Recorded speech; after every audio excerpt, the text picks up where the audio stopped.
Hi guys, வணக்கம் and welcome back to our chef from Cumbum channel. இன்றைக்கி நம்ம சேனலில் சூப்பரான கருவாட்டு தொக்கு எப்படி செய்யறதுன்னு தான் பார்க்க போகிறோம் காய்ஸ். வாங்க இப்போ நம்ம கருவாட்டு தொக்கு எப்படி செய்யறதுன்றத வீடியோக்குள்ளே போய் பார்க்கலாம்.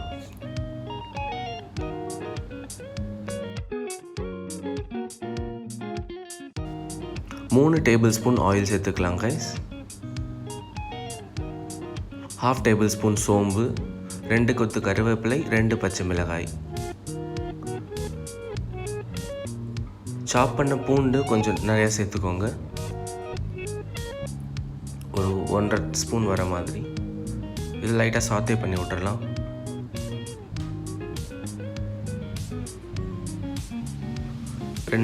ரெண்டு பெரிய வெங்காயம்,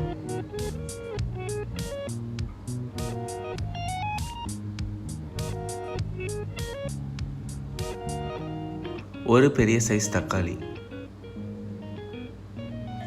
இது நல்லா மசிஞ்சு வர அளவுக்கு வதக்கி விட்டுருங்க.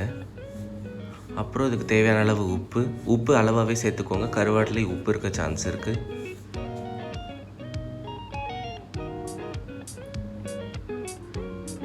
அப்புறம் 1/2 டீஸ்பூன் உப்பு, 1.5 டீஸ்பூன் மிளகாய்த்தூள், 3 டீஸ்பூன் மல்லித்தூள்.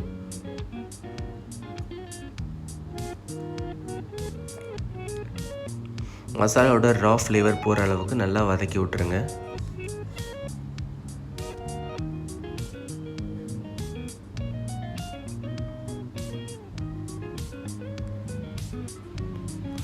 இப்போ இந்த ஸ்டேஜில் கருவாடு நம்ம ஆல்ரெடி வாஷ் பண்ணி க்ளீன் பண்ணி வச்சதை சேர்த்துக்கலாம். எந்த கருவாடு வேணால் எடுத்துக்கலாம். நாங்கள் திருக்கை கருவாடு எடுத்திருக்கேன் நான்.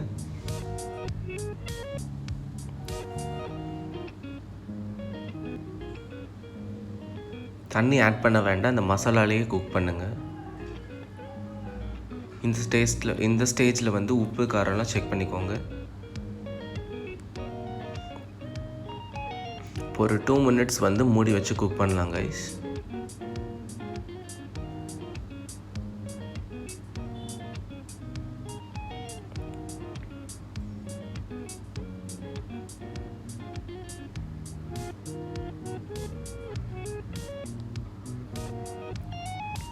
இப்போ லாஸ்ட்டாக ஃபைனலாக சாப் பண்ண கொரியாண்டர் சேர்த்து இறக்கிடலாம். அவ்வளோதான் கைஸ், நம்மளோட சூப்பரான ஸ்பைசியான கருவாட்டு தொக்கு ரெடி ஆகிடுச்சு. இந்த ரெசிபி உங்களுக்கு பிடிச்சிருந்துச்சுன்னா நம்ம chef from Cumbum channel subscribe பண்ணிக்கோங்க. சப்ஸ்கிரைப் பண்ணிவிட்டு பக்கத்தில் இருக்க பெல் பட்டனை கிளிக் பண்ணி ஆளுங்கிற ஆப்ஷன் கிளிக் பண்ணிக்கோங்க. அப்போ தான் நம்ம போடுற வீடியோஸ் அண்ட் வ்ளாக்ஸ் நோட்டிஃபிகேஷன் உங்களுக்கு வரும். பாய் கைஸ், நெக்ஸ்ட் ரெசிபியில் மீட் பண்ணலாம்.